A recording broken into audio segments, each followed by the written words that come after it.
E aí pessoal, tudo bem? Bom, nessa aula a gente vai abordar as hemorragias obstétricas falando especificamente do primeiro trimestre da gestação, falando desses 4 tópicos aqui que são as causas mais frequentes: abortamento, gravidez ectópica, doença trofoblástica gestacional e causas genitais. Vamos falar então do primeiro tópico, abortamento. E para isso a gente precisa primeiro diferenciar esses dois conceitos aqui, que seriam abortamento e aborto. Muito simples. O abortamento se refere ao processo e o aborto se refere ao produto eliminado, que seria o feto e a placenta. Bom, de acordo com a OMS, o abortamento ele vai acontecer no início da gestação até 20 semanas e a interrupção da gestação antes que o período conceptual tenha alcançado a viabilidade. Ou seja, é a morte do feto ou passagem dos produtos da concepção, que seria o feto e a placenta, antes de 20 semanas ou pesando menos de 500 gramas. Após 20 semanas, a gente vai ter uma troca de nomenclatura, a gente vai chamar de morte fetal, o natimorto.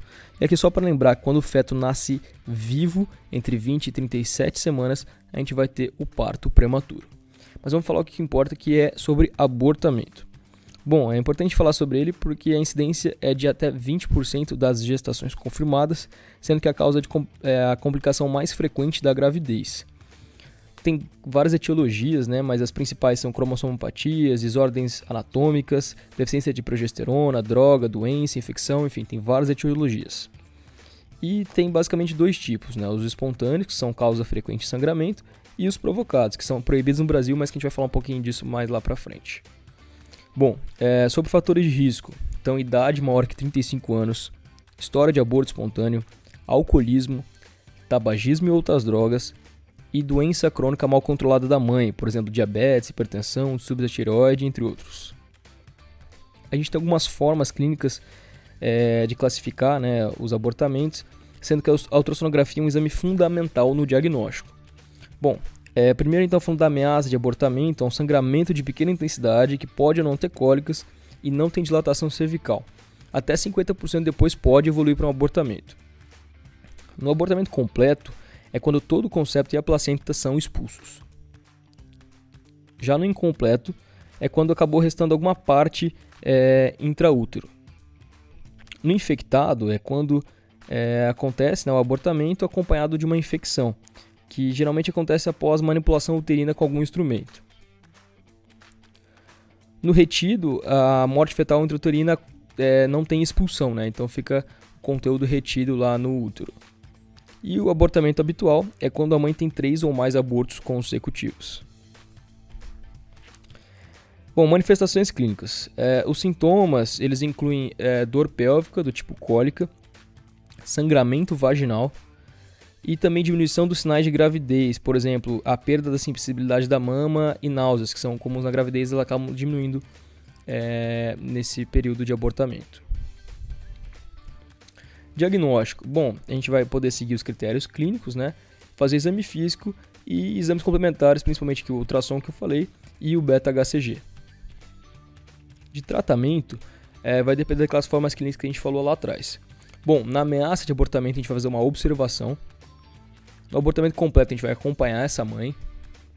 No incompleto a gente vai fazer evacuação uterina. No infectado a gente vai fazer a evacuação associada à antibiótico terapia. No retido, a gente vai fazer a evacuação ou a gente também pode aguardar a expulsão. E no habitual, a gente vai poder investigar a possível etiologia. E claro que não custa dizer que em todos os casos você precisa oferecer suporte emocional para a família. Então, para falar da exceção do abortamento provocado, a gente sabe que os abortamentos provocados eles são um crime, de acordo com o Código Penal Brasileiro, mas existem 3 exceções. A primeira delas é a violência sexual, que a gente lembra muito, o mais comum, que infelizmente são os estupros da mulher. O risco de vida materno, então quando você tem que decidir entre a vida da mãe e do feto. E essa malformação fetal, que é a anencefalia. Continuando, chegou a hora de a gente falar agora de gravidez ectópica. A gravidez ectópica consiste em qualquer condição em que o blastocisto se implanta fora do útero. Isso pode ser principalmente nas túbulas, mas também em outros locais. Por exemplo, ovários, peritônio, cérvice, ligamento largo. A gravidez ectópica ela consiste a 1 a 2% das gestações, é mais comum em mulheres que já conceberam e boa parte dos casos são diagnosticados antes de apresentarem sintomas, por meio de uma ultrassonografia. De fator de risco, eu tenho principalmente aqui história prévia, tanto da própria gravidez ectópica, quanto também de DIP e de cirurgias em locais que podem ser afetados. Por exemplo, cirurgia pélvica, tubária e abdominal. Reprodução assistida também é um fator, endometriose, raça negra, idade menor que 35 anos, tabagismo e uso de DIU.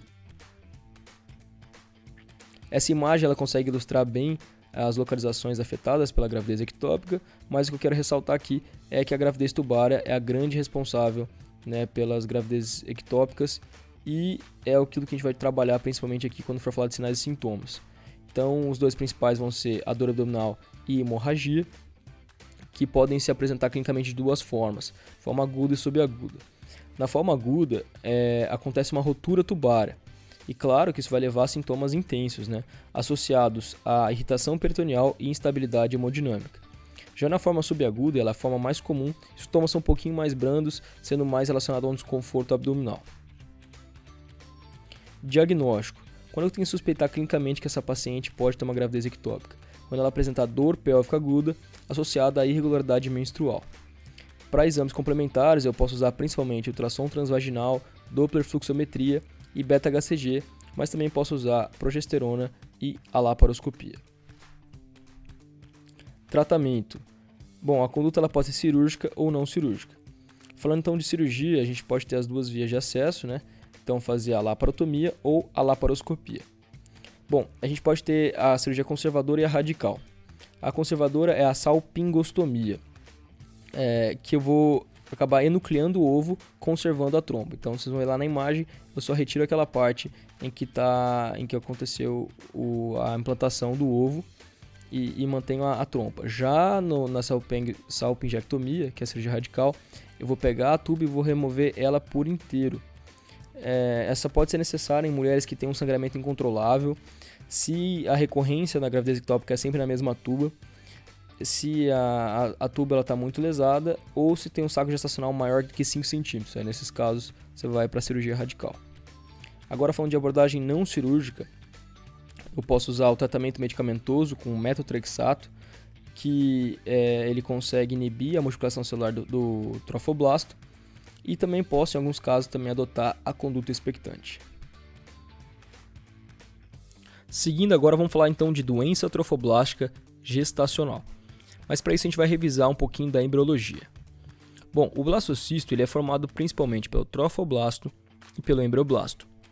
Trofo significa alimentar e embrio, feto, ou seja, o trofoblasto ele nutre o embrioblasto.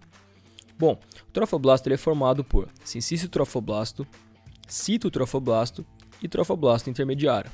Já o embrioblasto ele dá origem ao disco bilaminar, que é o epiblasto, o hipoblasto. Bom, essa aqui é a imagem do blastocisto, tem ali a blastocele, mas o que importa mais pra gente realmente é o trofoblasto agora.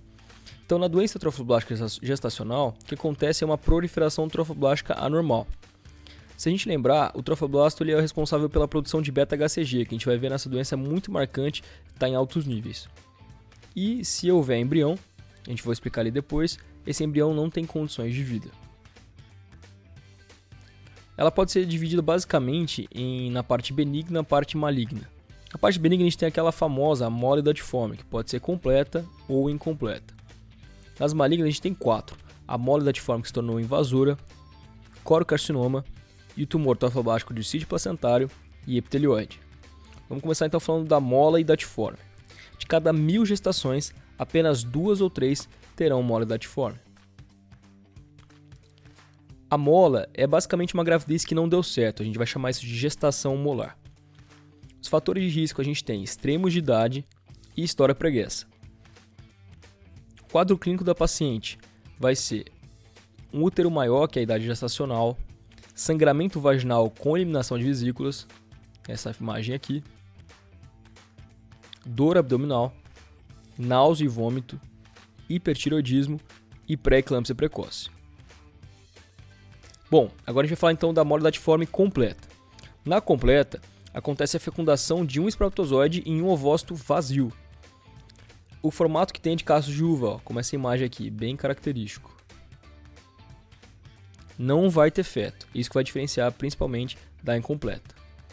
A gente vai ver, é bem marcante de ver isso no ultrassom, os focos de neve, e tem maiores níveis de beta-HCG em comparação com a incompleta. Bom, a parcial ou incompleta, então são 2 espermatozoides com um ovócito, que vai dar origem então a um feto que é triploide, que tem esse aspecto aqui, ó. E tem níveis menores de beta-HCG comparado com a mola datiforme completa. Bom, como que eu faço o diagnóstico da mola? Antes de 10 semanas, a gente vai chamar de diagnóstico precoce. Então, a paciente vai estar sintomática, sangramento, vai ter o sangramento genital e a gestação incipiente e não evolutiva. Após 10 semanas, já vai ser tardio. Então, a paciente já vai ter um ultramentado, aquilo que era um sangramento virou uma hemorragia, vai ter intercorrência clínica, o floco de neve vai estar lá no ultrassom e vai ter alterações placentárias e um feto mal formado se ele estiver presente. Bom, eu vou poder fazer um ultrassom transvaginal que vai me mostrar isso aqui, ó, flocos de neve dentro da cavidade uterina, que é aquilo que eu comentei mais anteriormente, e também um ovário cheio de cistos, que são cistos tecalo-uterínicos. Na verdade, isso são grandes folículos provenientes da estimulação exagerada dos elementos luteínicos. Além do ultrassom, eu vou poder também fazer o beta-HCG e o anatopatológico, aquilo que vai confirmar. Conduta. Bom, a principal conduta é o esvaziamento uterino, que pode ser feito por curetagem ou por vácuo-aspiração. Lembrando que o material também precisa ser analisado no anatopatológico. Eu posso também fazer uma esterectomia profilática, se as pacientes já tiverem próstata constituída e não quiserem mais engravidar, e também tem que orientar para a paciente não engravidar durante o segmento. E como é que acontece esse segmento? Bom, o beta-HCG ele tem que ser acompanhado até que os valores sejam zerados. No ultrassom, você vai ter que ver a regressão dos cistos tecalo-uterínicos. Você vai fazer um raio-x de tórax também para investigar se tem alguma metástase, já que é o sítio mais comum. E o DIU é contraindicado como contraceptivo, como a gente falou lá, que ele é no fator de risco. Bom, a gente falou então das benignas, agora a gente fala das malignas. São essas 4 aqui. Então, a mola invasora, ela é quando essa mola datiforme ela acaba se penetrando profundamente no miométrio.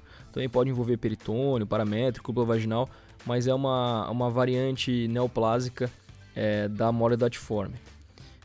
Já o coriocarcinoma, ele é formado de células remanescentes do citotrofoblasto e do cistotrofoblasto, invade o miométrio causando hemorragia e necrose, e também pode fazer metástase por via sanguínea, mais comumente afetando pulmão e vagina. O tumor trofoblástico do sítio placentário ele origina do trofoblasto intermediário do sítio de plantação placentária, e o tumor trofoblástico epitelial origina do trofoblasto intermediário coriônico, possuindo um padrão mais nodular. Quais são os fatores de risco para acontecer essa malignização? Tem um beta-HCG acima de 100.000, um tamanho uterino maior que a idade gestacional, os cistos tecalo-uterínicos serem maiores que 6 cm e ter um declínio lento de beta-HCG. Bom, manifestações clínicas. Devido à invasão agressiva, ocorre um sangramento irregular com subinvolução do útero. E aí tem os critérios de malignidade. Então, principalmente relacionado ao beta-HCG, se ele está elevado em 2 medidas consecutivas, se ele está numa fase de platô ou se ele não zera em 3 meses. Mas também, claro, as metástases, que podem ser pulmonares, vaginais ou até mesmo afetar outros sítios. Tratamento. A gente vai fazer quimioterapia tanto para a mola invasora, tanto para o coriocarcinoma, e a esterectomia para os tumores trofoblásticos de sítio placentário e epitelioide. E agora, para finalizar nossa aula, vamos falar então de causas genitais. Bom, as causas genitais elas não geram tanta dúvida no diagnóstico. Se você fizer uma investigação ginecológica bem feita, você já consegue elucidar a grande maioria dessas lesões focais. Elas são causas mais incomuns, mas o diagnóstico é de muita importância, tanto o bem-estar materno quanto o bem-estar fetal. Então, de causa a gente tem lá úlceras vulvares, trauma, neoplasias de vulva, hemorroidas, cervicite, pólipos cervicais, corpo estranho, neoplasias de vagina e colo, e também tem 2 doenças de grande incidência na população brasileira, que são as infecções do trato urinário. É importante aqui a gente lembrar que bacteriúria assintomática em gestante a gente tem que tratar, e também as vulvovaginites, já que a gente sabe que o brasileiro tem o costume de não usar os preservativos e ter maior incidência de infecções sexualmente transmissíveis. Bom, pessoal, acho que eram isso os nossos 4 temas aqui. Gostaria de agradecer em nome de todo o grupo por vocês estarem conosco. Muito obrigado.